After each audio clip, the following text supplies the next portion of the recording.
Um feliz sábado para todos vocês que me assistem nesse momento. De maneira especial, um feliz sábado e um grande abraço para os membros da igreja de Taunton.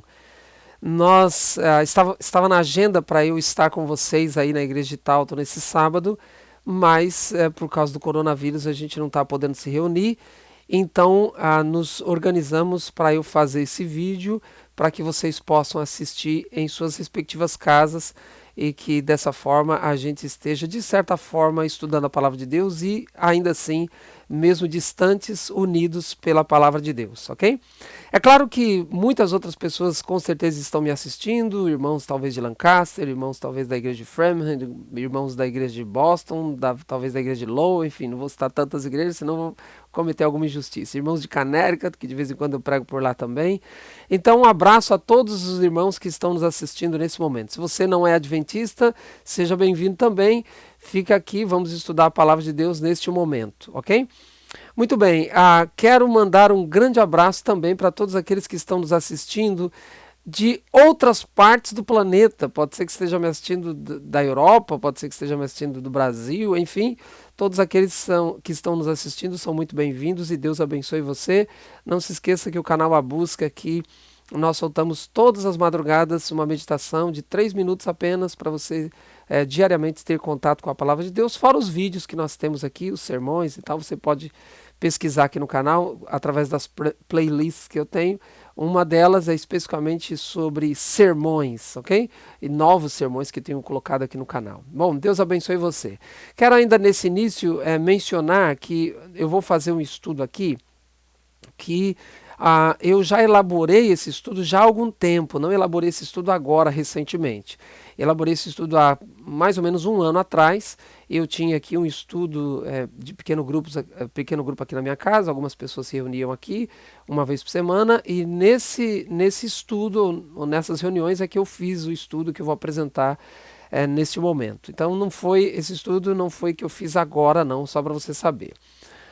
Até porque eu vou abordar um tema aqui que pode ser mal compreendido, e mais para o meio do tema eu vou explicar o porquê pode ser mal compreendido, ok? Quero ainda dizer para você que não é adventista, que, repito, você continue assistindo aqui, não só assista esse sermão, mas também outros que eu tenho aqui no canal, mas eu preciso te dizer que nós, como adventistas, nós acreditamos que os dons do Espírito continuam sendo dados. Não é porque o cânon bíblico já está fechado, ou seja, nós temos a Bíblia no seu formato atual, que Deus parou de manifestar os seus dons. Muito pelo contrário. Um dos dons é o dom de profecia. Então nós acreditamos que o dom de profecia é uma característica do povo verdadeiro de Deus dos últimos dias. Você pode ler, por exemplo, depois dá um pausezinho aqui nesse vídeo, ou no final dele você pode ler, por exemplo, Apocalipse 12:17, o contexto ali, uma guerra entre Satanás e a igreja, e João nas suas revelações diz que nos últimos dias Satanás estaria irado e estaria perseguindo os restantes da mulher. A mulher ali representa a igreja, Satanás ali representado pelo dragão, uma guerra entre eles, e nos últimos dias a guerra estaria voltada para os remanescentes da igreja. E ali no verso 17 de Apocalipse 12, menciona duas características dos remanescentes: guarda todos os mandamentos de Deus e tem o testemunho de Jesus. Aí talvez alguém se pergunte, mas o que é o testemunho de Jesus? Os mandamentos, ok, são os 10 mandamentos. A igreja nos últimos dias, o povo verdadeiro de Deus nos últimos dias, guardaria todos os 10 mandamentos. Mas o que é o testemunho de Jesus, que o verso 17 de Apocalipse 12 menciona? Apocalipse 19, verso 10, dá a resposta dizendo que o testemunho de Jesus é o dom de profecia, ou o espírito de profecia, que seria caracterizado na igreja, ou seria visto na igreja dos últimos dias. Então nós, como adventistas, acreditamos que esse espírito de profecia, ou esse dom de profecia, ou o dom dado pelo Espírito Santo de profecia, de profetizar, foi dado para uma mulher chamada Ellen White, e nós temos vários escritos dela, e a própria história da vida dela comprova isso, mas infelizmente não vai dar tempo da gente analisar esses pontos aqui agora.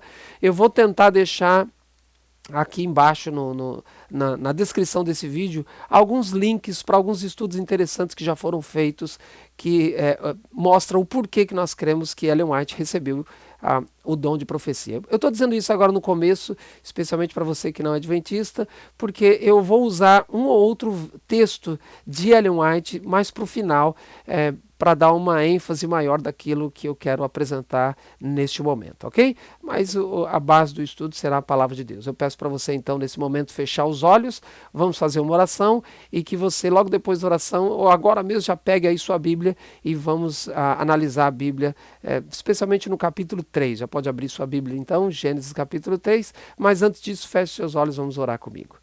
Senhor Deus, louvado seja o teu nome pela tua palavra, nós te agradecemos pela oportunidade de estudarmos a tua palavra mesmo não estando próximos uns dos outros. Que o teu Espírito nos fale de maneira poderosa, que neste momento nós compreendamos cada vez melhor a tua palavra e assim aguardemos de maneira mais preparada a volta do seu Filho a esta terra, conforme a tua promessa, em nome de Jesus. Amém. Muito bem, Gênesis capítulo 3, nós vamos analisar ali alguns textos, de maneira especial, como até agora uma introdução rápida daquilo que eu vou dizer, Gênesis capítulo 3 apresenta a entrada do pecado no mundo, ok? Só um detalhe, eu estou um pouco mais à direita do vídeo, porque eu planejo na edição colocar os textos que eu vou ler aqui à minha esquerda. Gênesis capítulo 3, então, é a descrição da entrada do pecado no mundo. E Gênesis capítulo 3 apresenta Deus dialogando com aqueles que foram personagens para o pecado entrar no mundo. Deus fala com Adão, Deus fala com Eva e Deus fala com a serpente. Algumas pessoas, de maneira equivocada, através talvez de uma leitura rápida de Gênesis 3, afirmam que Deus deu uma maldição para os seres humanos depois que os seres humanos pecaram, na pessoa de Adão e Eva. E nós vamos analisar que não. Há maldição mencionada em Gênesis capítulo 3, mas essa maldição não foi canalizada, direcionada para os seres humanos, ok? Então abra sua Bíblia, repito, em Gênesis capítulo 3, vamos começar com o verso 14. Verso 14 diz: Então o Senhor Deus disse para a serpente: Visto que isto fizeste, maldita és entre todos os animais domésticos e o és entre todos os animais selváticos. Rastejarás sobre o teu ventre e comerás pó todos os dias da tua vida. Então Gênesis 3, verso 14, está mencionando uma maldição, mas está mencionando a maldição para Satanás, que estava por trás da serpente. Satanás que utilizou-se da serpente para enganar Eva, no caso. Então Deus aqui não está amaldiçoando o ser humano. Deus está amaldiçoando Satanás. Satanás que está por trás da serpente, ok? Então aqui estamos vendo, vamos dizer assim, uma primeira menção de maldição em Gênesis 3, endereçada, direcionada para Satanás. Mas há uma outra menção de maldição também em Gênesis 3. Então analise comigo o versinho 17 agora. E a Adão Deus disse: Visto que atentaste à voz de tua mulher e comeste da árvore que eu te ordenara não comesses, maldita é a terra por tua causa.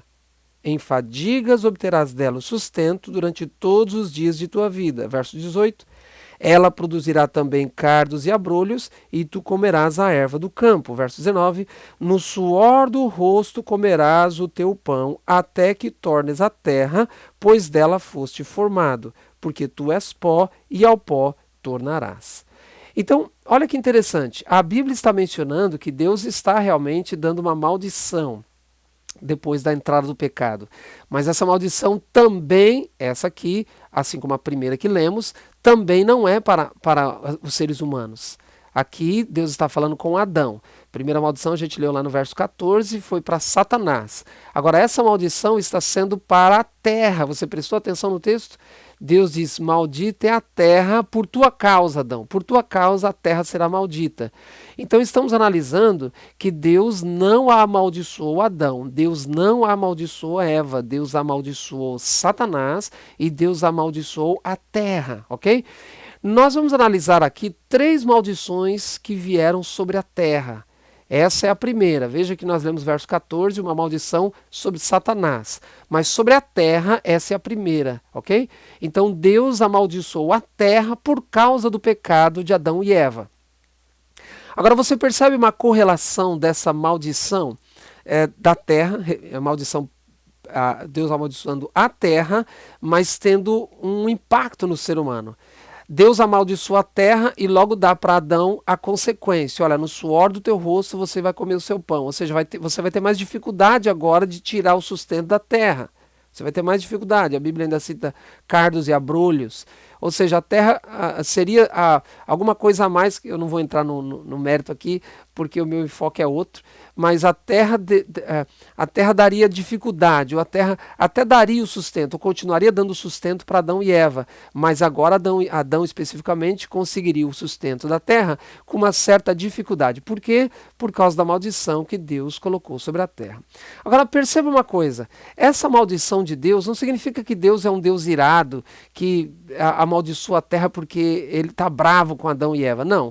Deus apenas está dando as consequências da entrada do pecado. Como é que a gente enxerga esse Deus de amor aqui em Gênesis 3 e não esse Deus de ira, como algumas pessoas têm a imagem, diga-se de passagem, equivocada? Veja que Deus havia dito antes de Adão e Eva pecarem, Deus disse, se você comer do fruto, você morre. Depois que eles comeram do fruto, Deus se apresenta no Jardim do Éden e Deus então procura Adão e Eva porque esses estão escondidos. É óbvio que Deus, como sabedor de todas as coisas, Deus sabia onde Adão e Eva estavam. Claro que Deus sabia. Mas Deus, ao perguntar onde é que você está, você pode ler isso com mais calma aí em Gênesis 3, quando Deus pergunta onde estás, Adão e Eva, onde é que vocês estão? Eles estão escondidos. Repito, Deus já sabia onde eles estavam, mas com essa pergunta Deus tem como objetivo fazer com que Adão e Eva dialoguem com Deus, expressem o que eles estão sentindo, onde eles estão. E essa pergunta é muito mais profunda, não só onde eles estão fisicamente, mas é como se Deus estivesse perguntando o que vocês fizeram, vocês entendem a gravidade da coisa, mais ou menos assim. Agora, quando Deus então consegue dialogar com eles, começa a dialogar com eles, Deus volta-se para Adão e diz, olha, o que você fez? E ele culpa a mulher, em última análise culpando o próprio Deus. Ele diz, olha, a mulher que o Senhor me deu. Em outras palavras, se o Senhor não tivesse criado a mulher, não teria entrado nesse problema. Quando Deus vai falar com a mulher, ele diz, o que você fez? Ela diz, olha, foi a serpente que o Senhor fez. Ela está culpando a serpente, mas em última análise está culpando o próprio Deus. É como se ela estivesse dizendo, se o Senhor não tivesse criado a serpente, a gente não estaria nesse problema. E aí nós vimos o verso 14, onde Deus aparece para a serpente, se volta para a serpente, no caso para Satanás, e diz, olha, você é maldito a partir de agora. No caso, amaldiçoando o próprio Satanás que está por trás da serpente, como a gente já viu. Agora, quando Deus volta-se para falar com Adão e Eva, para dar a eles a revelação daquilo que seria a vida deles, como consequência da entrada do pecado, repito, não são maldições sobre eles, Deus estava apenas revelando a eles como é que seria a vida deles depois do pecado.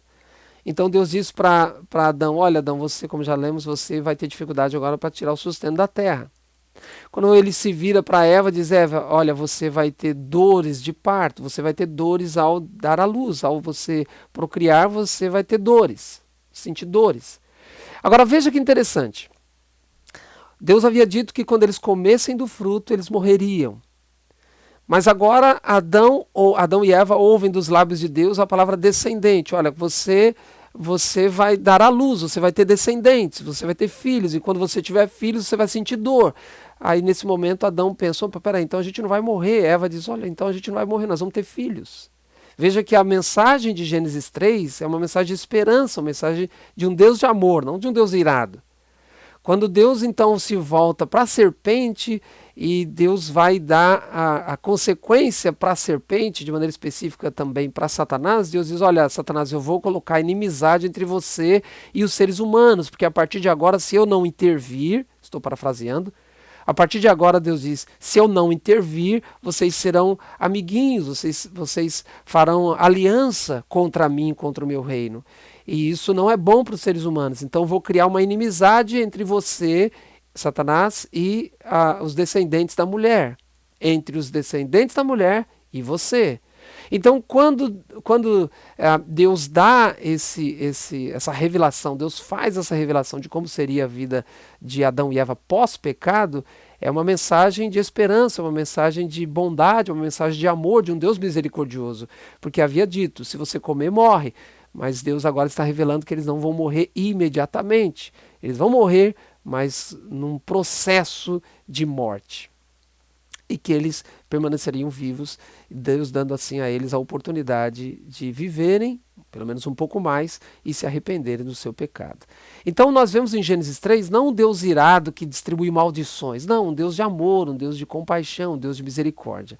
Deus esse que vai fazer com que essa profecia de Gênesis 3,15 que acabei de citar, entre os descendentes da mulher e o descendente da mulher e o descendente da serpente, esse descendente seria o próprio filho dele, Jesus Cristo, que viria e tomaria o meu lugar, tomaria o seu lugar, tomaria o nosso lugar e morreria em nosso lugar para nos dar aquilo que ele merecia, que era a vida.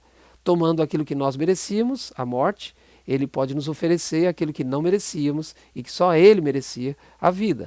Então estamos falando de um Deus de amor, de um Deus de misericórdia e que apenas está em Gênesis 3 expressando, revelando aos seres humanos como é que seria a vida pós-pecado, de maneira específica ali onde eles viviam, e obviamente é uma verdade ampla para nós, ok? Agora, eu não posso omitir a informação de que a Bíblia sim traz, num dado momento, a maldição sobre o ser humano. E para isso eu peço para você abrir sua Bíblia em Gênesis capítulo 4.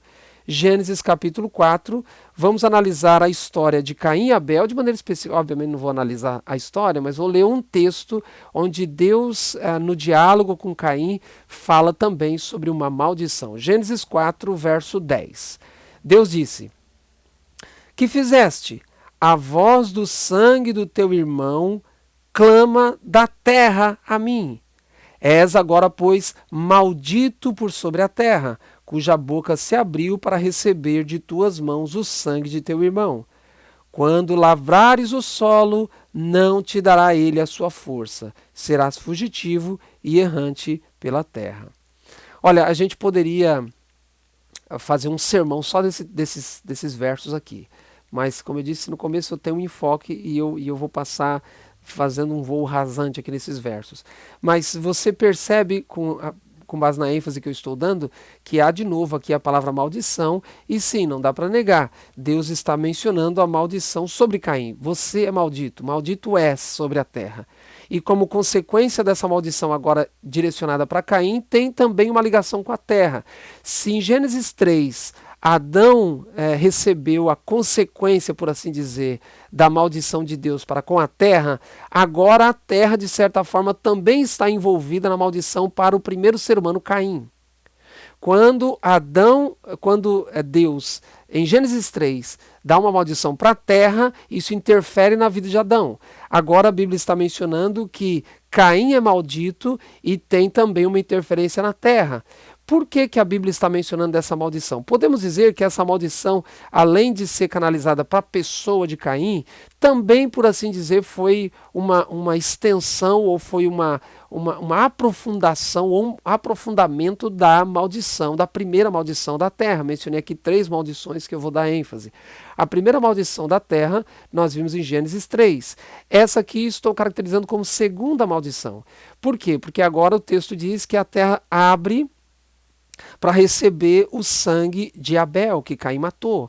Então, aí nesse contexto é que Deus cita a maldição. Então, essa maldição é também sobre Caim, obviamente, mas podemos dizer que essa maldição também é sobre a terra, ou um aprofundamento da maldição dada em Gênesis 3. Então, uma primeira maldição em Gênesis 3 e aqui estamos caracterizando uma segunda maldição. Quem está sendo amaldiçoado aqui?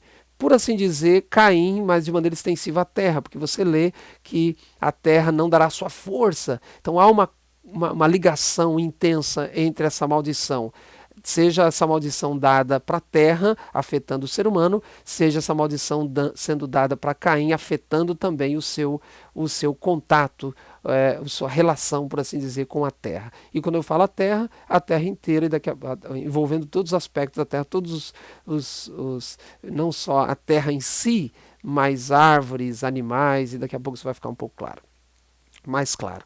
Agora, o que eu quero mencionar é que, com base nessa minha ênfase, é que Deus amaldiçoa a terra.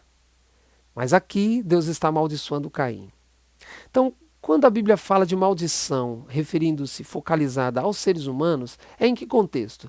Num contexto em que o ser humano endurece o seu coração para não aceitar o plano de Deus. Primariamente, a maldição de Deus não é para o ser humano.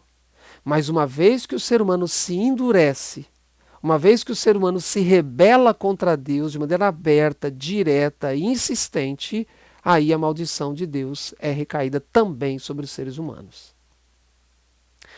Muito bem, eu quero nesse momento ler um texto com você, que, como disse no início, é um texto de Ellen White, em que Deus dando a ela revelações, a coisa fica muito mais clara, se aprofunda muito aquilo que nós estamos, aprofunda-se muito o conceito daquilo que estamos estudando aqui. No livro História da Redenção, Ellen White escreveu, vai aparecer aqui na tela: Adão foi transportado através de sucessivas gerações e viu o incremento do crime, da culpa e degradação, porque o homem render-se-ia às suas fortes inclinações naturais para transgredir a santa lei de Deus. Foi-lhe mostrada a maldição de Deus caindo cada vez mais pesadamente sobre a raça humana, sobre os animais e sobre a terra. Por causa do quê? Por causa da contínua transgressão do homem. Então, o que esse texto está mencionando? Ellen White está dando uma revelação e dizendo que a maldição de Deus caiu pesadamente sobre a raça humana, embora a maldição seja canalizada para a terra, mas ela está dizendo que a raça humana sofreu, está dizendo que os animais sofreram, a terra como um todo sofreu. E ela está mencionando que foi mostrado isso para Adão e Eva. Foi mostrado para eles o resultado do endurecimento do coração e da rebeldia dos seres humanos. E, através desse texto, entendemos que quanto mais o ser humano se aprofunda em pecado, mais essa maldição se intensifica. Quanto mais o ser humano se aprofunda em pecado, mais essa maldição se intensifica.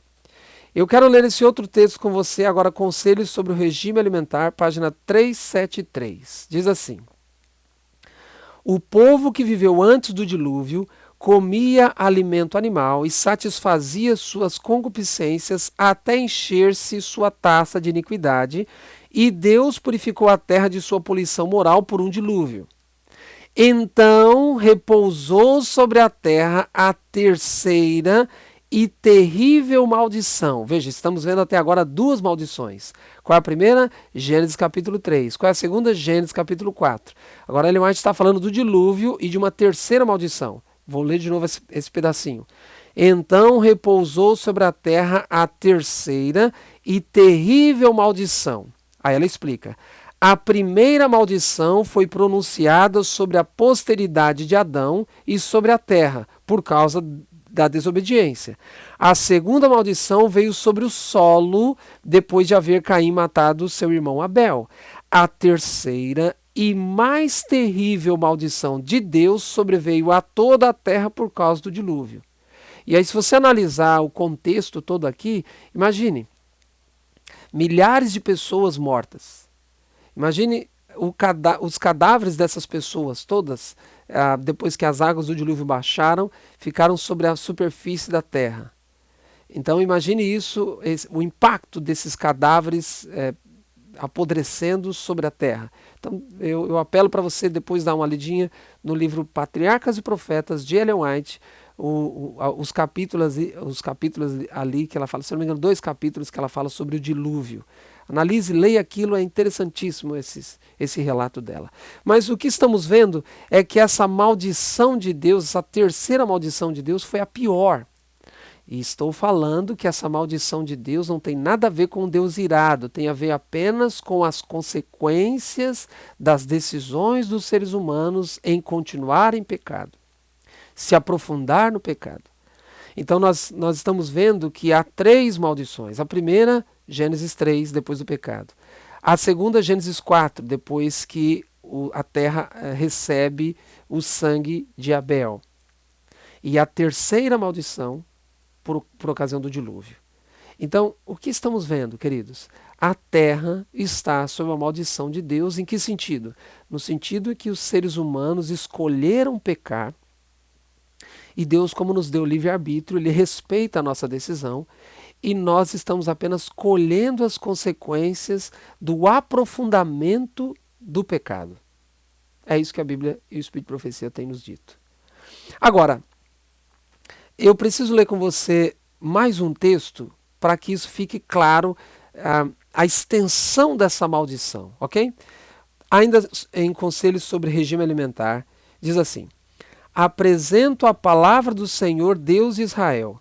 Em virtude de transgressão, a maldição de Deus tem sobrevindo à própria terra e ao gado e a toda a carne. Os seres humanos estão sofrendo o resultado de sua própria conduta, desviando-se dos mandamentos de Deus. Aí ela termina esse parágrafo dizendo: também os animais sofrem sob a maldição. Então, o que estamos analisando é que essa maldição ela se aprofunda e se alastra à medida que o pecado se aprofunda e se alastra. Então, os seres humanos, nós como seres humanos, estamos apenas colhendo as consequências de um mundo que está quase na sua totalidade escolhendo pecar. Eu digo quase na sua totalidade, porque infelizmente o evangelho tem sido aceito por cada vez um número menor de pessoas. Quando eu falo evangelho, é o evangelho bíblico, não estou falando de números de cristãos no mundo, porque o número de cristãos no mundo não diz muita coisa. Por quê? Porque a maioria dos cristãos são realmente pós-modernos e são realmente cristãos que, infelizmente, com base na realidade, não tem a sua vida dedicada realmente aos princípios da palavra de Deus. Mas isso é para um outro estudo. Quero ler mais um texto para fechar essa extensão da maldição de Deus, e aí eu passo para a segunda parte com uma ênfase específica para nós nesses últimos dias. O texto diz: a maldição do Senhor está sobre a terra, sobre o homem, sobre os animais e os peixes no mar. E à medida que a transgressão se torna quase universal, será permitido a maldição tornar-se tão ampla e profunda como a própria transgressão. Contrai-se doença pelo uso da carne, a carne enferma desses animais mortos é vendida nos mercados e o seguro resultado é a doença entre os homens. Então aqui eu já começo a dar uma ênfase para aquilo que eu vou falar na segunda parte dessa minha apresentação. O que esse texto está dizendo? Esse texto está dizendo que, mais uma vez, a maldição de Deus está sobre a terra, os homens, os animais, as plantas, os vegetais, está sobre a terra inteira. E esse texto está dizendo que, conforme a transgressão se torna universal, será permitido a maldição também tornar-se ampla como a própria transgressão. Então, o que eu estou dizendo é que quanto mais o ser humano se aprofunda na transgressão, mais a terra sofre pelas maldições. Mais a terra sofre. E a terra sofrendo com a maldição de Deus, por causa da própria consequência do pecado, da transgressão do ser humano, o ser humano também é afetado com isso. Pois bem, agora quero entrar na segunda parte da minha mensagem. Pergunto, o que Deus fez e o que Deus tem feito para que os cristãos, nesses últimos dias, sofram menos? Sofrimento nós vamos passar mesmo por causa da maldição da terra. Mas o que Deus fez e o que Deus tem feito para que a gente sofra menos com as consequências dessa maldição dada desde o Jardim do Éden à terra? O que Deus fez? Deus fez alguma coisa para que eu e você, como cristãos, sofrêssemos menos as consequências dessa maldição? Será que Deus fez alguma coisa? Será que Deus alertou, tem um alerta específico para nós que vivemos esses últimos dias, para não enfrentarmos tão terrivelmente as consequências dessa transgressão? Agora entra na segunda parte da minha apresentação. Muito bem, está preparado aí para a segunda parte dessa minha apresentação? Vamos lá. Estamos analisando então as maldições de Deus e, obviamente, essas maldições afetando o ser humano. É um Deus de amor, é um Deus de misericórdia, mas ele nos revela as consequências do pecado. Conforme o pecado se aprofunda, mais a maldição se torna intensa e mais a gente sofre as consequências da mesma. Agora, eu quero ler com você um texto no livro Grande Conflito. Ellen White diz assim: cada um dos diferentes períodos da história da igreja se tem distinguido pelo desenvolvimento de alguma verdade especial, adaptada às necessidades do povo de Deus naquele tempo. Então, o que ela está dizendo? Ela está dizendo que a igreja passa por fases. E Deus tem uma verdade especial para essas fases da igreja, ok? Então, nesses últimos dias, irmãos, que a gente tem enfrentado tantas coisas terríveis, referindo-se à terra, porque essa é a minha ênfase. E aqui a minha ênfase não é, quando eu falo da maldição de Deus, não são terremotos, catástrofes, maremotos, nada disso. Embora poderia ser, mas a minha ênfase está no que se refere à saúde do indivíduo. A minha ênfase está na responsabilidade individual. Porque a gente não pode, em hipótese alguma, a gente pode evitar um maremoto, um terremoto, em hipótese alguma. É claro, tem uma ligação com a poluição, a gente sabe disso. Mas eu quero ser específico no que se refere à nossa responsabilidade e à revelação de Deus nos dando essa responsabilidade. Vai ficar isso mais claro daqui a pouco. Esse texto que acabei de ler no livro Grande Conflito, Ellen White diz que em cada fase específica da igreja, Deus dá uma verdade especial para beneficiar a igreja naquela fase, ok? Irmãos, nós estamos na última fase da igreja. Apocalipse é claro em mostrar isso para nós. Nós estamos no período da igreja de Laodiceia e depois da igreja de Laodiceia não vem mais nada, a não ser a volta de Jesus. Então nós estamos nos últimos dias, e aí fica a pergunta que terminei a primeira parte da minha apresentação e estou iniciando essa segunda com a mesma pergunta. O que Deus fez para, de alguma forma, a gente sofresse menos as consequências dessa maldição dada para a terra? O que Deus fez? Houve 3 maldições e nós temos sofrido grandemente por causa disso. Mas Deus é um Deus de amor. Deus é um Deus de misericórdia e de bondade, e Ele sim fez uma revelação especial para nós, os seus filhos, nesses últimos dias, para que a gente pudesse sofrer menos as consequências dessa maldição dada sobre a terra, ou seja, as consequências do pecado do ser humano. Especialmente nesses últimos dias que a Bíblia já profetizou que o ser humano se aprofundaria mais no pecado. Paulo escreveu a Timóteo dizendo que nos últimos dias os tempos seriam difíceis. Homens seriam assim, assim, assim, assim. Então, nós estamos nos últimos dias, e quanto mais se aprofunda o pecado, mais intensamente sofremos as consequências dessa maldição. Foi a minha ênfase no final do primeiro bloco aqui dessa minha mensagem. Deus tem uma verdade especial para esses últimos dias, e essa verdade está contida em Apocalipse 14. Eu não vou abrir, só vou fazer uma pequena menção. Não vou abrir a Bíblia. Apocalipse 14 apresenta 3 mensagens angélicas. Essas 3 mensagens... Lembre-se que anjos ali, especialmente no Apocalipse, representam mensageiros, ok? Então, esses 3 anjos representam mensageiros que Deus teria nesses últimos dias com mensagens específicas.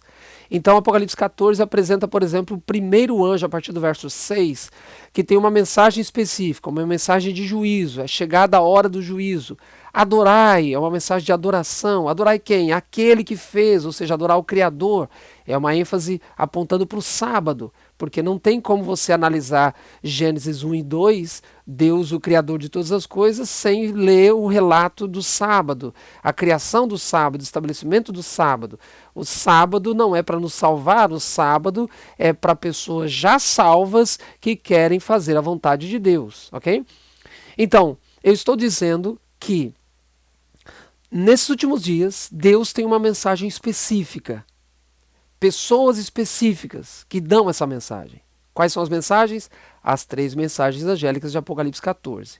E eu estou mencionando que a primeira tem a ver com juízo, tem a ver com adoração, adorai aquele que fez o céu, a terra, o mar e as fontes das águas. A segunda mensagem angélica tem a ver com uma queda de igrejas. Porque a segunda mensagem angélica diz, caiu a grande Babilônia. Se você analisar Apocalipse 17, é tão profundo que por isso que eu estou mencionando apenas por alto, porque senão a gente gastaria todo o tempo só nisso aqui. Se você analisar Apocalipse 17, você vai ver que Apocalipse 17 apresenta a grande Babilônia, a meretriz. Se em Apocalipse 12 nós temos uma mulher pura vestida do sol, Apocalipse 17 nós temos uma outra mulher prostituta, vestida completamente diferente da mulher apresentada em Apocalipse 12. Se mulher em profecia, com base em vários textos da Bíblia, especialmente Efésios capítulo 5, se mulher em profecia representa a igreja, Apocalipse 17 está mencionando uma igreja prostituta, e lá o texto diz que ela tem filhas. Então a mensagem do segundo anjo, caiu, caiu Babilônia, tem a ver com a caída ou a queda das igrejas. Mãe e as filhas. A queda das igrejas. Essa é a segunda mensagem angélica. E aí nós temos a terceira mensagem angélica que vem logo em seguida, que diz que nós devemos dar uma mensagem àqueles que têm o conhecimento de quem são, quem faz parte da Babilônia, as igrejas que fazem parte da Babilônia, esse povo que entende a hora do juízo, que entende que deve se adorar ao Deus Criador, através da observância do sábado, etc. Esse povo tem uma mensagem a dar. Além da mensagem de caiu Babilônia, tem a mensagem da marca da besta, do sinal da besta, pois essa é a terceira mensagem angélica. Mais ou menos assim, olha, se você adora a besta, se você adora o seu número, a sua imagem, recebe a marca na mão ou na testa, você vai receber a ira de Deus sem mistura. Depois das mensagens angélicas, depois dessas três mensagens angélicas, se analisar o final do capítulo 14 de Apocalipse, vem a volta de Jesus. Então as três mensagens angélicas são as últimas mensagens que Deus tem para a raça humana. Mas tem um detalhe. Nós, como adventistas, não conhecemos ainda o que vem a ser a terceira mensagem angélica. Quero gastar ainda 2 minutos mais para explicar historicamente essas três mensagens. A primeira mensagem angélica, como eu disse, vem a hora do juízo e adorar aquele que fez o céu até. Ok. Essa primeira mensagem, historicamente, entendemos que ela foi dada antes, ou começou a ser dada antes de 1844. O que aconteceu mesmo em 1844? Especificamente 22 de outubro daquele ano, houve uma espera para a volta de Jesus e Jesus não veio, que chamamos grande desapontamento. Essa primeira mensagem angélica foi dada antes desse desapontamento. Essa segunda mensagem angélica era exatamente a mensagem da volta de Jesus, pregada por Guilherme Miller e aqueles que o seguiam. A segunda mensagem angélica veio depois, digamos, de um primeiro desapontamento, porque 22 de outubro de 1844 foi o segundo grande desapontamento. Eles esperavam Jesus não para o outono de 1844, outono aqui na América, mas esperavam Jesus para a primavera de 1844, primavera aqui na América. E Jesus também não veio. Então, segundo a pontuação histórica, ou o cumprimento histórico dessa segunda mensagem angélica, essa segunda mensagem angélica também foi dada antes de 1844, nesse período entre o primeiro e o segundo desapontamento. E aí você pode ler o livro Primeiros Escritos, O Grande Conflito, você vai tirar suas dúvidas se tiver. Agora, a terceira mensagem angélica começou a ser dada após 1844. Lembre-se que essas mensagens tiveram seu início em períodos muito próximos, mas diferentes, mas elas continuam sendo dadas as três juntas até a volta de Jesus. Como eu disse, são as três mensagens específicas para o povo de Deus nesses últimos dias. Mas eu repito, nós que somos adventistas, talvez não compreendemos ainda o que vem a ser essa terceira mensagem angélica. E agora eu quero entrar nessa parte final mencionando alguns escritos de Ellen White. Testemunhos, volume 5, ela escreveu. Está aparecendo aí na tela.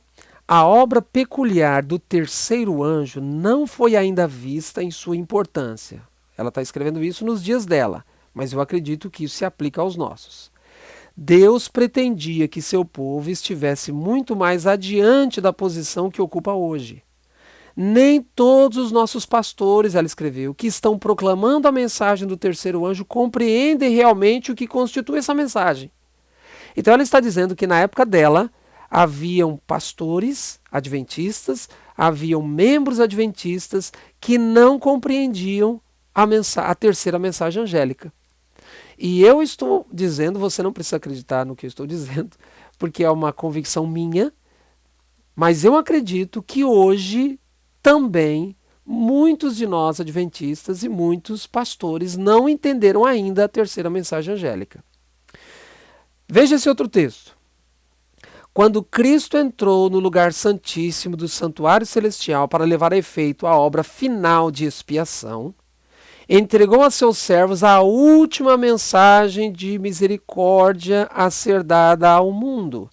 Tal é a advertência do terceiro anjo em Apocalipse 14. Agora você entende por que eu tive que explicar as 3 mensagens angélicas para a gente poder ler isso aqui. O que ela está dizendo? Ela está pontuando a terceira mensagem angélica. Ela está dizendo, quando Cristo entrou no lugar santíssimo, a terceira mensagem foi dada. Quando é que Cristo entrou no lugar santíssimo? 22 de outubro de 1844. Por essa razão que caracterizou-se o grande desapontamento, ou o segundo.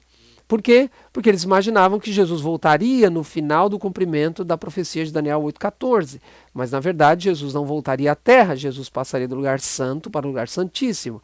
Então, ela está dizendo, quando Jesus passou para o lugar santíssimo, ele envia um anjo. E o texto diz, é o terceiro anjo do Apocalipse. O texto diz, uma obra, quando ele entra para efetuar a obra final de expiação, entregou a seus servos, aqui caracterizado pelo anjo, terceiro anjo do Apocalipse, a última mensagem de misericórdia dada ao mundo. Aí ela diz, essa é a advertência do terceiro anjo. Então o terceiro anjo vem depois de 1844. Agora, qual é essa mensagem? Ela diz aqui uma mensagem de misericórdia e para quem? Para todo mundo. É uma mensagem do que mesmo? De misericórdia e para todo mundo. Ok? Agora, não é só para todo mundo. Você percebeu? Eu estou lendo aqui História da Redenção. Agora eu vou ler Primeiros Escritos. Primeiros Escritos. Eu vou tentar colocar na edição aqui do lado, vou colocar esse texto fragmentado para você entender.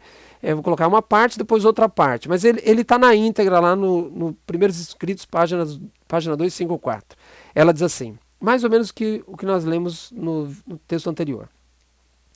Encerrando-se o ministério de Jesus no lugar santo, e passando ele para o lugar santíssimo, e ficando em pé diante da arca, a qual contém a lei de Deus, enviou Jesus Cristo, quando entra no lugar santíssimo, enviou um outro anjo poderoso com uma terceira mensagem ao mundo. Percebe? Então é a mesma coisa que a gente leu no texto anterior. Ela está dizendo que Jesus entra no lugar santíssimo quando mesmo? 1844. E quando ele entra no lugar santíssimo, ele envia o outro anjo, que é o terceiro anjo. Isso é uma representação do que os adventistas pregaram depois de 1844 com desapontamento, ok? Mas lembre-se que o texto que eu li, 2, 3 textos antes, nem todo adventista e nem todos os pastores compreenderam a terceira mensagem angélica. Do que ela está falando? Por que será que talvez nós também não entendamos? E a minha convicção, como eu já disse, nós não entendemos ainda a terceira mensagem angélica. O que ela está falando? O que a gente precisa entender dessa terceira mensagem angélica? E aqui eu já posso perguntar, o que tem a ver essa terceira mensagem angélica com a minha primeira parte da minha apresentação, falando sobre as maldições de Deus sobre a terra? As 3. Qual é a ponte? Agora no final vai ficando melhor. Eu quero ler então a segunda parte desse texto. Um pergaminho foi posto na mão do anjo. E repito que esse texto está na íntegra, eu só coloquei em 2 slides aqui e fragmentei para que você entendesse, porque eu precisava dar essa primeira ênfase. Então, logo depois que ela diz que Jesus envia um anjo, quando ele entra no lugar santíssimo, Jesus envia um anjo e ela menciona, foi posto um pergaminho na mão do anjo. O que é um pergaminho? Um escrito, um rolo, um texto, vou usar uma expressão mais simples. E descendo ele à terra, o anjo, com poder e majestade, proclamou uma terrível advertência com a mais terrível ameaça que já foi feita ao homem. Esta mensagem estava destinada a pôr os filhos de Deus de sobreaviso, mostrando-lhes a hora de tentação e angústia que diante deles estava. Disse o anjo, serão trazidos em cerrado combate com a besta e sua imagem. Eu vou até pedir para, se você não entendeu esse texto, que você volte aqui o vídeo um pouquinho. E quando o texto aparecer, você dá pause e leia o texto. Você mesmo leia o texto. E analise palavras do texto. Porque daqui a pouco eu vou dar ênfase a essas palavras. Ok? Então, se você quiser fazer isso agora, faça isso agora. E daqui a pouco eu vou dar ênfase, quando você voltar ao play, aí eu vou dar ênfase em algumas dessas palavras. Esse aqui é o texto mais importante dessa minha apresentação, ok? Então, se caso você for dar o pause aí, pode dar agora. O texto está mencionando, 1 Escritos 2:5-4, que Jesus entra no lugar santíssimo e envia um anjo para a terra. Que anjo é esse? É o terceiro. É a terceira mensagem angélica de Apocalipse 14. É a última mensagem. No texto anterior, eu li e dei ênfase que era uma mensagem de misericórdia. E para quem? Para todo mundo. Agora, Ellen White está dizendo que é uma terrível advertência. E ela diz terrível ameaça, com uma terrível ameaça. Então, o que ela está mencionando? Ela está dizendo que esse anjo tem um pergaminho na mão.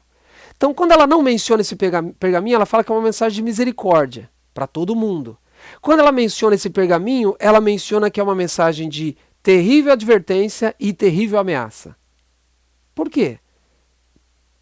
Pergunto, que pergaminho é esse? Vamos analisar. Ainda quando ela fala desse pergaminho, no texto que a gente está lendo, ela fala que essa mensagem ela tem uma finalidade, um objetivo.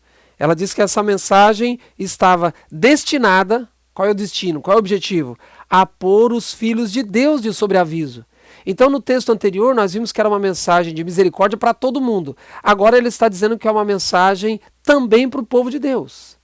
Com que objetivo? Ela diz, destinada a pôr os filhos de Deus de sobreaviso, mostrando-lhes a hora de tentação e angústia que diante deles estava. Então, a mensagem do terceiro anjo não é só para o mundo lá fora. A mensagem do terceiro anjo também tem alguma coisa direcionada para os filhos de Deus nesses últimos dias. E aí você começa a entender porque eu falei da maldição e aí eu fiz uma transição entre a primeira parte e a segunda parte, o que Deus nos revelou para a gente evitar as consequências dessa maldição que Ele já colocou sobre a terra. E lembre-se que estamos falando de um Deus de amor, nada de um Deus irado, um Deus apenas que revelou que a terra estaria com essas maldições por causa da própria transgressão, do próprio pecado, do aprofundamento do pecado dos seres humanos. Ellen White está dizendo que foi posto um pergaminho na mão do anjo. Que pergaminho é esse? Esse anjo tem uma mensagem de misericórdia, mas também uma terrível ameaça e advertência. Esse anjo tem uma mensagem para os do mundo, mas também tem uma mensagem específica para os filhos de Deus, para pôr os filhos de Deus de sobreaviso, para eles se prepararem para aquilo que está diante deles. Ela diz, a hora de tentação e angústia que diante deles estava. Como a mensagem do terceiro anjo pode nos preparar para aquilo que está à nossa frente? Como? É nesse contexto que eu estou aplicando o texto de Ellen White. Nem todos nós, como adventistas, nem na época dela, e acredito que nem em nossos dias, compreendemos a mensagem do terceiro anjo. Não compreendemos. E eu vou ser sincero para você.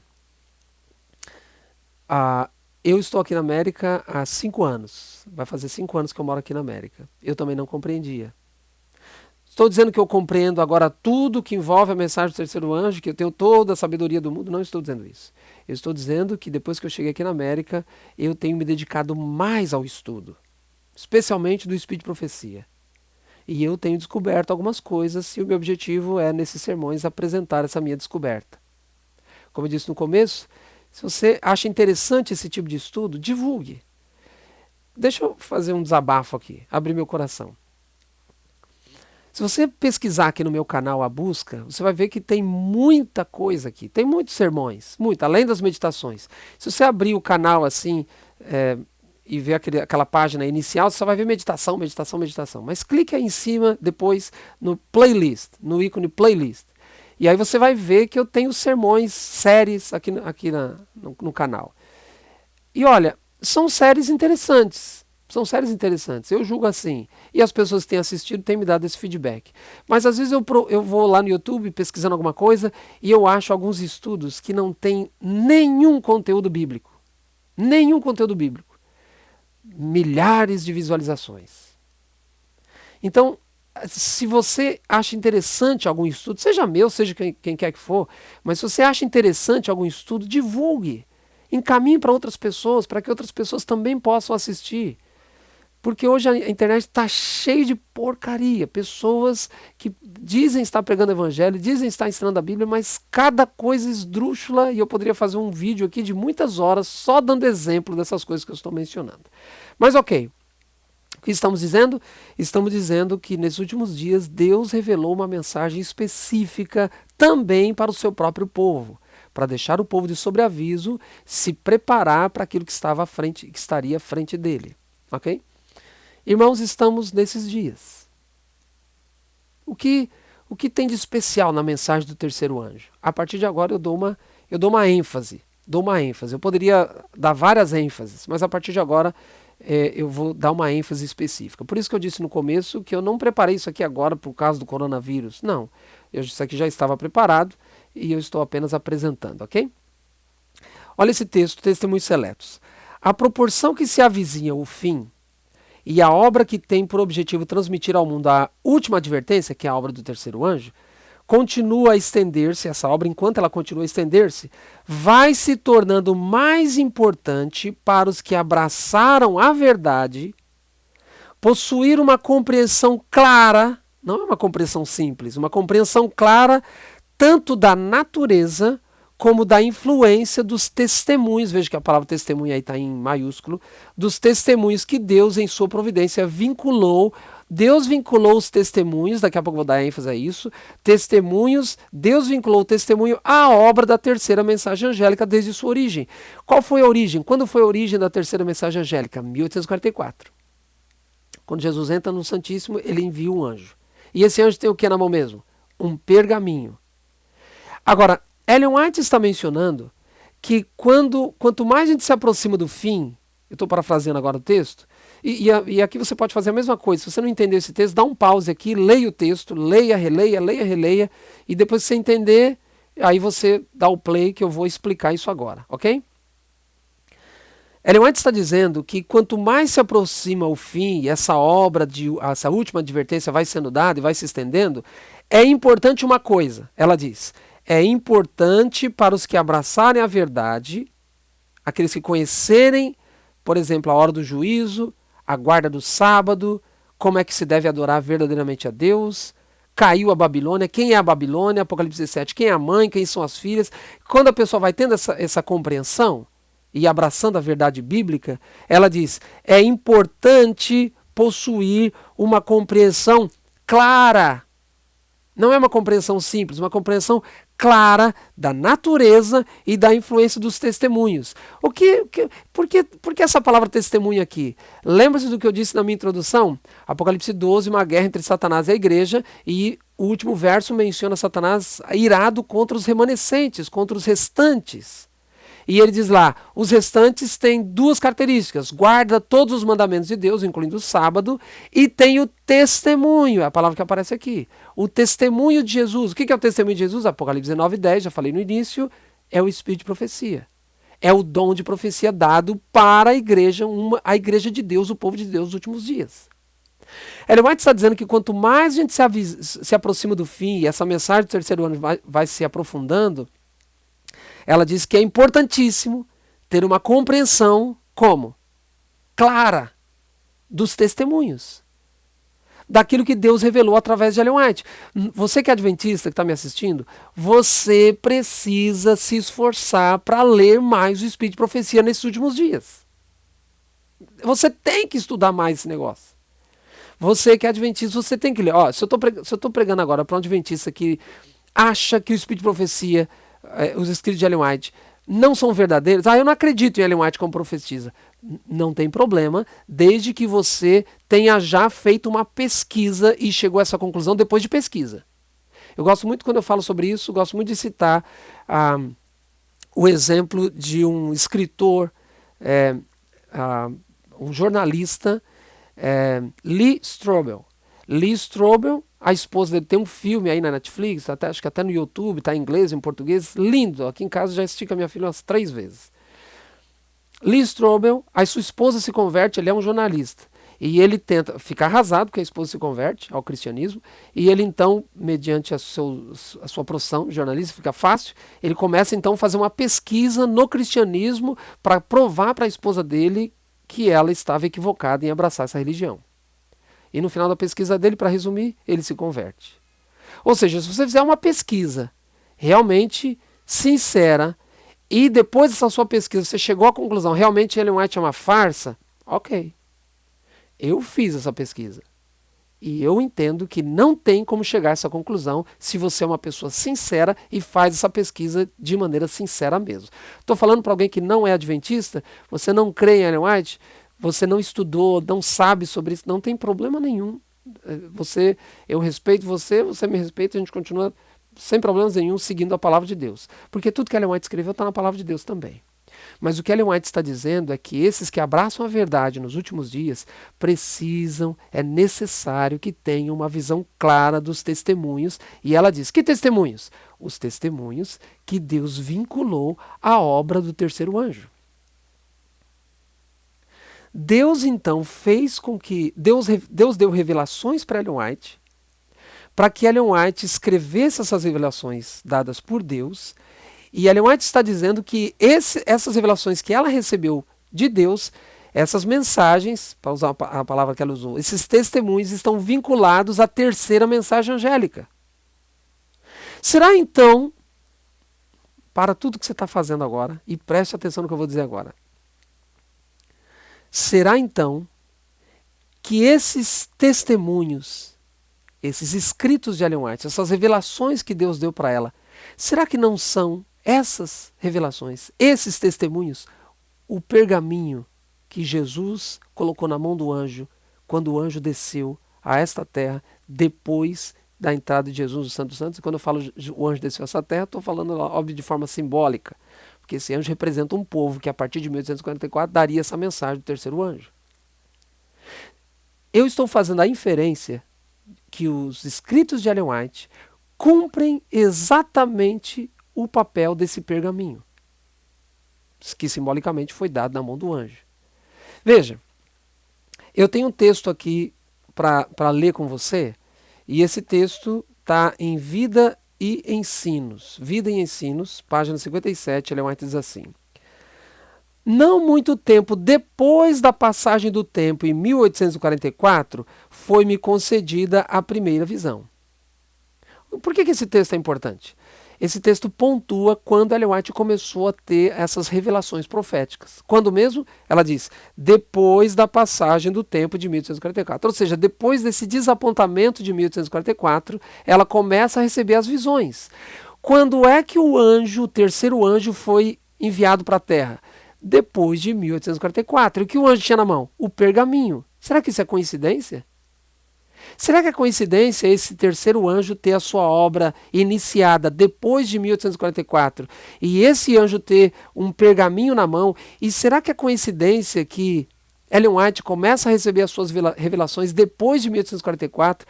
E será que é coincidência que as mensagens de Ellen White têm como enfoque principal preparar um povo para a volta de Jesus? E quando eu digo mensagem de Ellen White, eu estou colocando o nome dela apenas como um meio, um veículo. É Deus através de Ellen White.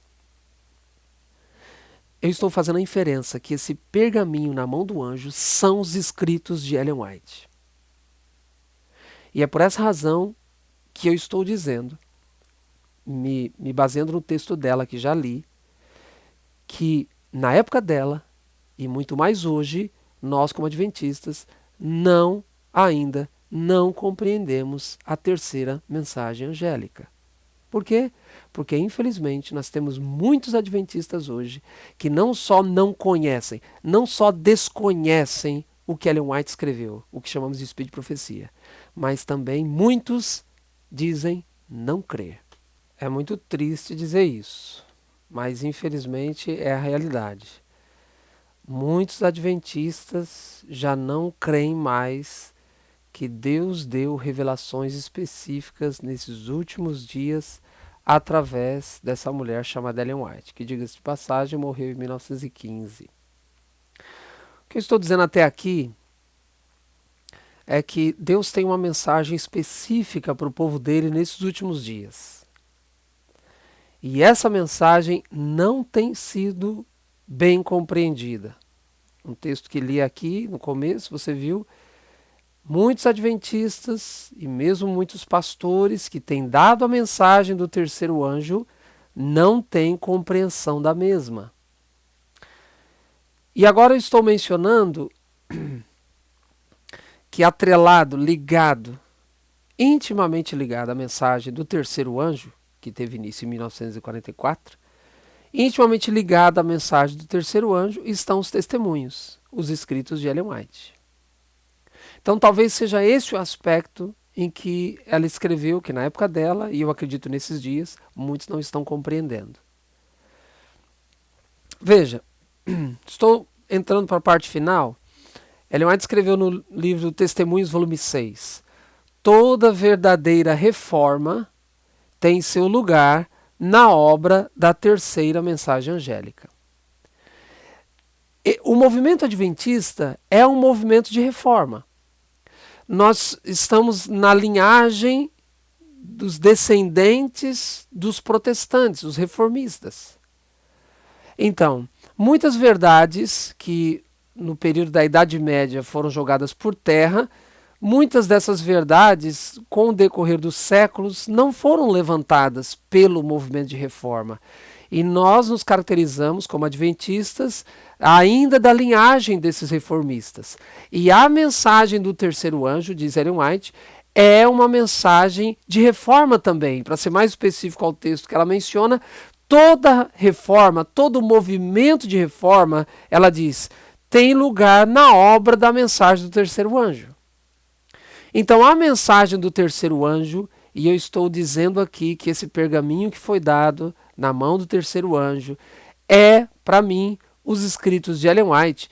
Essa mensagem, as mensagens de Ellen White, são mensagens de reforma. Por que não ampliar reavivamento e reforma? A gente consegue reavivamento e reforma pelas escrituras sagradas. Só que os cristãos não têm dado ouvidos nesses últimos dias para as escrituras sagradas. Então Deus achou por bem revelar verdades importantes, baseadas na palavra de Deus, para que a gente efetivamente, nesses últimos dias, cumpramos o verdadeiro reavivamento e a verdadeira reforma. Então eu estou dizendo que o pergaminho dado na mão do anjo, como já li, é o Espírito de profecia. E essa é uma, eu vou dizer que essa é uma convicção minha, ok? É uma convicção minha. Agora, olha o que diz Testemunhos Seletos, volume 2, ela diz, Satanás procura constantemente projetar sombras sobre essas mensagens, as três, para que o povo de Deus não possa discernir claramente sua importância, o seu tempo e o seu lugar. Então Satanás coloca uma sombra para que o povo de Deus, nesses últimos dias, não compreenda a importância dessas mensagens, o tempo dessas mensagens e o lugar dessas mensagens. Qual é o lugar que ela deve ocupar na minha vida? Qual é o lugar que ela deve ocupar na sua vida, nesse contexto em que a terra está sob a maldição de Deus, por se aprofundar cada vez mais o pecado, mas também profunda fica a maldição de Deus. Ela continua, a influência dessas mensagens tem aprofundado e ampliado o seu ambiente. Ela termina, fazendo surgir estabelecimentos de ensino, casas editoras e de saúde. Eu poderia citar alguns outros textos, mas esse para mim é o que condensa bem o que eu quero dizer. Ellen White está dizendo que essa mensagem, essa terceira mensagem angélica, ou de maneira específica, e as três mensagens angélicas de maneira geral, tem o que surge dessas mensagens, a consequência dessas mensagens é o estabelecimento de ensinos, casas de ensinos, vou colocar aqui estabelecimentos de ensino, no caso escolas, universidades. Ela fala casas editoras, nós temos várias editoras espalhadas pelo mundo como adventistas, e nós temos também casas de saúde, nós temos hospitais, nós temos clínicas, etc. Então ela está dizendo que, como consequência dessas mensagens, e de maneira especial a terceira, porque essa veio depois de 1844, dá resultado isso aqui. O resultado dessas mensagens são casas de ensino, escolas, como eu disse, faculdades, colégios, hospitais, clínicas, etc, etc. Irmãos, tudo isso é a reforma, as reformas que o movimento adventista vem implantar. Reforma educacional, para citar apenas algumas. Reforma educacional, reforma de saúde, podemos colocar até mesmo, a gente acha isso nos escritos de Ellen White, reforma do vestuário, reforma nesse ambiente espiritual. Ela disse no texto anterior que toda mensagem de reforma tem o seu foco, o seu enfoque na terceira mensagem angélica. E aqui ela está mencionando algumas dessas reformas. Olha esse outro texto. Em 10 de dezembro de 1871, foi-me mostrado novamente que a reforma de saúde é um ramo da grande obra que deve preparar um povo para a vinda do Senhor. Ela se acha tão ligada à terceira mensagem angélica como as mãos o estão ao corpo. Então ela está mencionando que a reforma de saúde está ligada à terceira mensagem angélica, e a reforma de saúde foi dada por inspiração Ellen White. A reforma de saúde está ligada à terceira mensagem angélica. Será que é nesse aspecto que a gente ainda não entendeu a importância da terceira mensagem angélica? Será que é nesse aspecto que, como adventistas, a gente não entendeu que Deus tem uma mensagem específica para o mundo? É verdade, já mencionei isso aqui no meio da minha apresentação. Mas também para colocar os filhos de Deus de sobreaviso, preparando-os para os sofrimentos, para as dificuldades que estariam à nossa frente. Será que é nesse contexto que a gente deve aprender melhor o que se refere à terceira mensagem angélica? Outro texto. Ao aproximar-se a tempestade, uma classe numerosa que tem professado fé na mensagem do terceiro anjo, mas não tem sido santificada pela obediência à verdade, abandona sua posição passando para as fileiras do adversário. Ela já profetizou no livro Grande Conflito que muitos adventistas que hoje dizem crer na terceira mensagem angélica, mas não estão sendo santificados por essa mensagem, abandonarão a mensagem, abandonarão a verdade que eles um dia abraçaram. E pior do que abandonar, ela termina dizendo, passarão para as fileiras do adversário, daqueles que adoram a besta e sua imagem, porque nesses últimos dias essa é a guerra. Então estou pregando para algum adventista, pergunto, será que você realmente, será que nós estamos efetivamente compreendendo a mensagem do terceiro anjo? Estamos realmente compreendendo que envolve a terceira mensagem angélica? Ela já profetizou que muitas pessoas, nos últimos dias, pessoas que abraçaram essa mensagem, irão se apostatar dessa mensagem. Como eu disse, agora eu vou dar o meu enfoque final sobre isso. Ela diz, maiores reformas, veja, os escritos dela basicamente é para reforçar esse movimento de reforma. Maiores reformas devem se ver entre o povo que professa aguardar o breve aparecimento de Cristo. A reforma de saúde deve efetuar entre nosso povo uma obra que ainda não se fez. Aqui eu estou terminando a minha mensagem com uma ênfase, mas eu poderia pegar esse início da minha mensagem e aplicar para outras coisas. A reforma, leio de novo, a reforma de saúde deve efetuar entre nosso povo uma obra que ainda não se fez. Há pessoas que devem ser despertadas para o perigo de comer carne, que ainda comem carne de animais, pondo assim em risco a sua saúde física, não só física, mas também a mental, e não também só a mental, mas também a espiritual. Agora ela faz uma profecia. Muitos que são agora só meio convertidos quanto à questão de comer carne, ela afirma, sairão do povo de Deus para não mais andar com ele. Repito que eu estou terminando a minha mensagem com uma ênfase. Eu poderia fazer outras ênfases, poderia ir para outras direções agora no final. Falando da terceira mensagem angélica e todo o seu significado. Obviamente aqui não tem numa palestra só como esgotar esse assunto. Então, uma das mensagens, um dos aspectos que envolve a terceira mensagem angélica é a reforma de saúde, porque ela mencionou, está no âmago da mensagem do terceiro anjo, reformas, movimentos de reforma, mensagens de reforma. Então, como eu disse, nós temos a mensagem, dentro da mensagem do terceiro anjo, nós temos a mensagem da reforma do vestuário. Envolve um bocado de coisa, envolve joias. Envolve aparatos, envolve vestido das mulheres, saia das mulheres, a vestimenta dos homens, corte de cabelo, enfim, joias, maquiagem, etc. É a reforma de saúde. Nós temos a reforma educacional, nós temos até mesmo uma reforma na educação dos filhos, eu poderia usar essa expressão reforma para essa veia também dos conselhos que Ellen White nos deu. E nós temos, obviamente, a reforma de saúde. Estou apenas entrando na reforma de saúde nesse final. E de maneira mais específica ainda na reforma de saúde no aspecto da alimentação carne. Aí você vai entender porque eu vou chegar, eu estou dando essa ênfase. Agora, mais 2 textos, entre os que estão aguardando uma outra profecia. Se ela fez a profecia no texto anterior, muitos que agora só estão meio convertidos à questão do comer carne sairão do povo de Deus. É uma profecia que ela diz, e nunca mais voltarão. Agora ela faz uma outra profecia. Entre os que estão aguardando a vinda do Senhor, o comer carne será afinal abandonado. A carne deixará de fazer parte de sua alimentação. Ela diz, devemos ter sempre isso em vista e esforçar-nos para trabalhar firmemente nessa direção. Lembro que a reforma de saúde não é só comer carne. Envolve os 8 remédios da natureza. Envolve o exercício físico, envolve tomar água, envolve sono, envolve a confiança em Deus. É muita coisa. Eu só estou dando um aspecto, o aspecto alimentar. E dentro do aspecto alimentar também tem outras coisas, não é só carne, tem o açúcar, enfim. Mas ela está dizendo que o comer carne será, afinal, abandonado por aqueles que esperam realmente a volta de Jesus.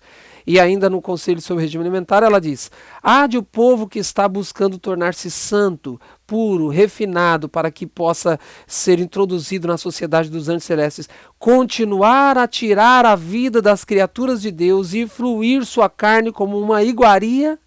Ela faz a pergunta. Nós estamos aguardando a volta de Jesus e vamos continuar tirando a vida dos animais? Aí ela termina dizendo, segundo o Senhor me mostrou, ela diz, esta ordem de coisas há de mudar-se. É uma profecia.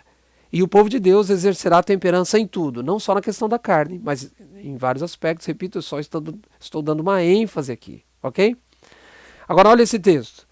Os que estão em condições de seguir o regime vegetariano, mas atêm-se às suas preferências, comendo e bebendo o que lhes apraz, aos poucos se tornarão descuidosos das instruções que o Senhor lhes deu no tocante a outras verdades e serão, por fim, incapazes de as entender colhendo o que semearam. Então aqui eu preciso dar uma explicação.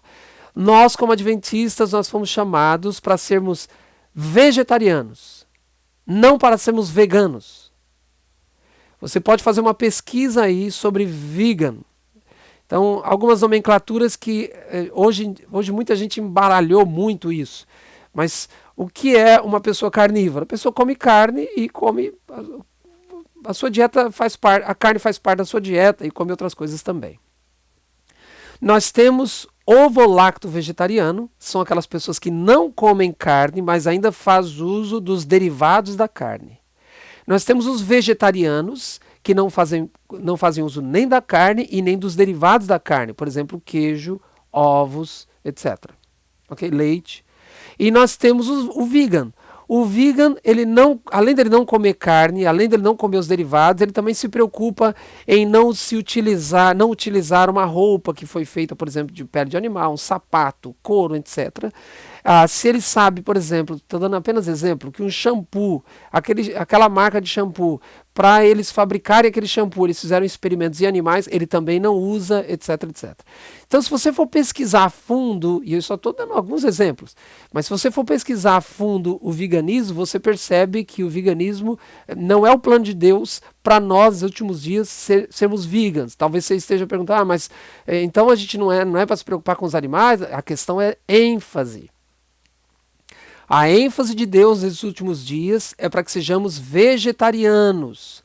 O primeiro passo, o primeiro step é sermos ovo-lacto vegetarianos e no segundo passo é sermos vegetarianos. Qual é a ênfase de Deus através da reforma de saúde nesses últimos dias? Sermos vegetarianos para termos uma boa saúde? Não. Estou surpreendendo alguns, eu sei.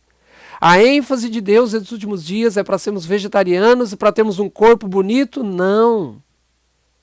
A ênfase de Deus nesses últimos dias é que sejamos vegetarianos para termos melhor mente, uma boa mente, para que através da mente nós temos uma ligação mais íntima com Deus.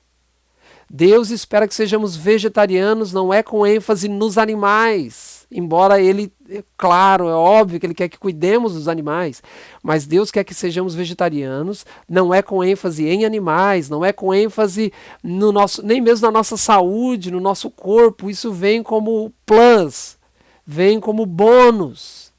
Deus quer que sejamos vegetarianos por causa da nossa mente. E aqui eu poderia citar vários textos.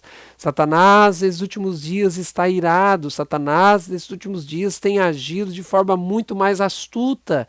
E nós precisamos ter uma mente clara para compreendermos essa astúcia de Satanás, para não chamarmos dia a noite, noite dia, para não chamarmos luz trevas, trevas luz. Nós precisamos de uma mente clara. E para termos essa mente clara, nós não podemos só deixar a alimentação carne, isso é só um ponto. Nós precisamos colocar em prática os 8 remédios da natureza. Eu só estou terminando a minha mensagem dando a ênfase à carne. Por quê? Porque a carne é um dos pontos principais da reforma de saúde. Tanto é que eu estou mencionando aqui profecias que Ellen White já fez. O povo de Deus que espera a volta de Jesus vão deixar de comer carne. Ela já disse, vão deixar. O que esse texto que acabei de ler está mencionando? Está mencionando que outras verdades que Deus já nos revelou precisam ser compreendidas a fundo. E se a gente abre mão, se a gente come e bebe o que a gente quer, se a gente come e bebe com base nos nossos gostos, se a gente abre mão da reforma de saúde, a gente vai abrir mão também de outras verdades. Eu quero terminar com outros 2 textos. Ela diz, 3 na verdade. Anjos maus estão se esforçando para obter o domínio sobre toda a criatura humana. A condescendência com qualquer prática nociva à saúde torna mais difícil a uma pessoa o discernir entre o bem e o mal. E daí mais difícil resistir ao mal. Aumenta o perigo de fracasso e derrota. Percebe a ligação que ela faz entre a reforma de saúde, vou usar essa expressão aqui no geral, porque aqui você percebe que ela não fala especificamente da carne, mas a importância da reforma de saúde para que tenhamos uma mente clara para compreendermos a vontade de Deus para esses últimos dias. Outro texto. Foi-me mostrado que a reforma de saúde faz parte da mensagem do terceiro anjo, isso eu já dei ênfase. E está tão intimamente ligada a ela como o braço está ligado ao corpo. Vi que, como um povo, devemos realizar um movimento de vanguarda nessa obra. Os pastores e o povo devem agir em harmonia. Tem muitos pastores que zombam da mensagem de saúde. O povo de Deus não está preparado para o alto clamor do terceiro anjo. Tem a fazer por si mesmos uma obra que não devem deixar que Deus faça por eles. Deixou Deus, esta obra para que eles a fizessem. É uma obra individual, um não a pode fazer por outro. Aí ela diz, a glutonaria é o pecado prevalecente nessa época. O apetite concupiscente tem tornado homens e mulheres escravos, obscurecido seu intelecto e embotado suas sensibilidades morais a tal ponto que as sagradas e exaltadas verdades da palavra de Deus não são apreciadas. Por essa razão que Deus deu a reforma de saúde. Por essa razão, Deus coloca um pergaminho na mão do anjo e diz para o anjo, desce e apresente uma mensagem específica, não só para o mundo, mas também para o meu povo, para preparar o povo. Por quê? Porque as grandes verdades da palavra de Deus não estão sendo compreendidas pelas pessoas. Então nós precisamos sermos homens e mulheres como adventistas, homens e mulheres reformadores em todos os aspectos. A gente não pode imitar as igrejas cristãs, a gente não pode imitar os movimentos cristãos, a gente tem uma mensagem específica. E precisamos não só vivermos essa mensagem, como também transmiti-la. Último texto, os que usam carne menosprezam todas as advertências que Deus tem dado relativamente a essa questão. Não possuem nenhuma prova de estar andando em veredas seguras. Não têm a mínima desculpa quanto a comer a carne de animais mortos. Deus já nos revelou, como adventistas, Deus já nos revelou a verdade. Deus já nos revelou o que é bom para nós. Pensando na nossa saúde também, mas primariamente na nossa mente, para termos uma mente clara, discernirmos melhor a palavra de Deus, discernirmos melhor as estratégias do inimigo e assim estejamos preparados para a volta de Jesus. Esse é o importante. Alguém essa semana me disse, olha, tem que tomar cuidado com essa mensagem, porque alguns podem pensar que aquele que tem se envolvido com a reforma de saúde vai ficar livre do coronavírus. Não tem nada a ver uma coisa com a outra. Uma coisa é o vírus. Se você pratica a reforma de saúde, os 8 remédios da natureza, se você pratica isso, não é porque você pratica isso que você vai estar livre de pegar o coronavírus. Não. Você vai estar livre de pegar o coronavírus se você realmente se abster dos relacionamentos nesse período mais intenso da doença. Ok? Agora, uma vez que o vírus entrou, veja, se você pratica, tem uma vida de equilíbrio, pratica os 8 remédios da natureza, e se você, praticando o remédio da natureza, imagina que por isso você está livre, não vai pegar o vírus, não está enganado. Isso não protege você. Agora, uma vez que o vírus adentrou em você, como os malefícios que ele vai fazer no seu corpo, aí sim depende do seu estilo de vida. Se você é uma pessoa saudável, o vírus vai ter pouca força, pouco poder sobre você. Se você não é uma pessoa saudável, se o seu estilo de vida é um estilo de vida, digamos, desregrado, o vírus vai fazer, a probabilidade é grande que o vírus vai causar grande estrago em você, no seu organismo. Entende? Então a questão toda é uma reforma de saúde para nos prevenir contra problemas. Seja os malefícios desse vírus, seja qualquer outra coisa. Estudos já demonstram isso. Estudos feitos com os adventistas em Loma Linda, por exemplo, você pode achar isso aí na internet. O que eu quero dar ênfase nesse final é que a terra está sob a maldição de Deus.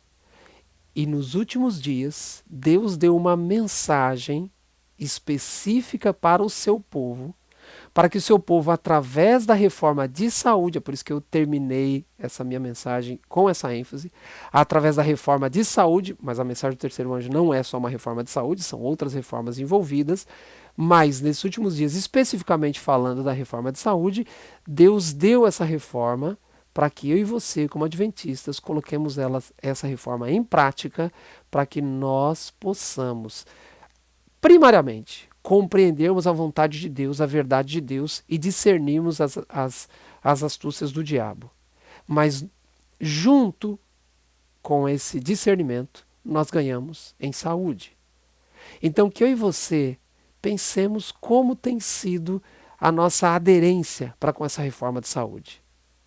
Não significa, absolutamente, quero repetir, que você aderiu a essa reforma, não vai pegar doença nunca. Não é isso.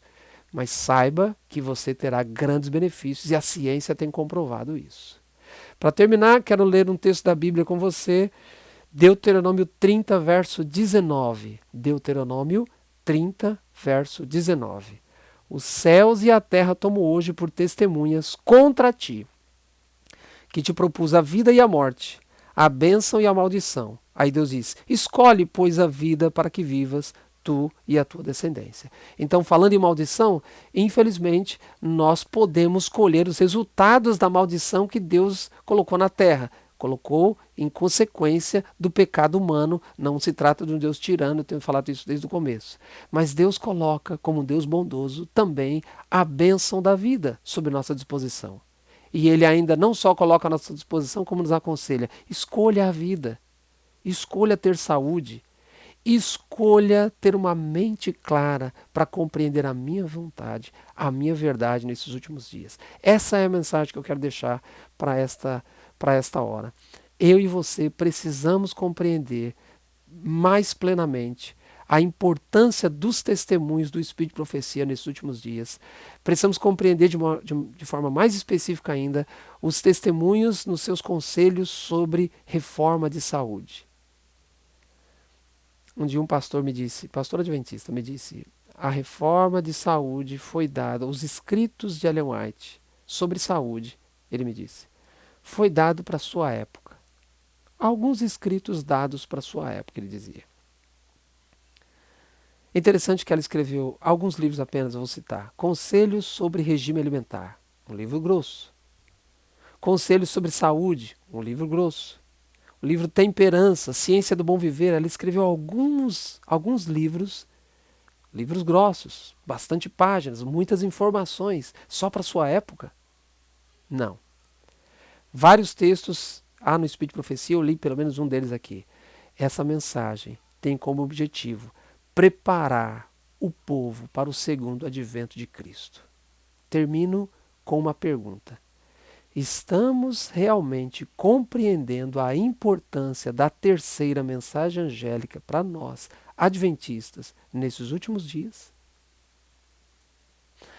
Deus abençoe você, não só o pessoal aí de Taunton, mas também todos aqueles que nos assistem e aqueles que assistirão depois esse vídeo, pois vai ficar aí no meu canal. O próximo vídeo que eu vou postar aqui, eu tenho um outro vídeo, mas eu quero gravar outro antes de postar esse que eu já tenho preparado. Mas eu quero postar um vídeo aqui sobre a lei dominical. Você que é adventista, por favor, me ajude a espalhar aí o meu próximo vídeo. Sábado que vem, vou postar aqui no canal sobre a lei dominical.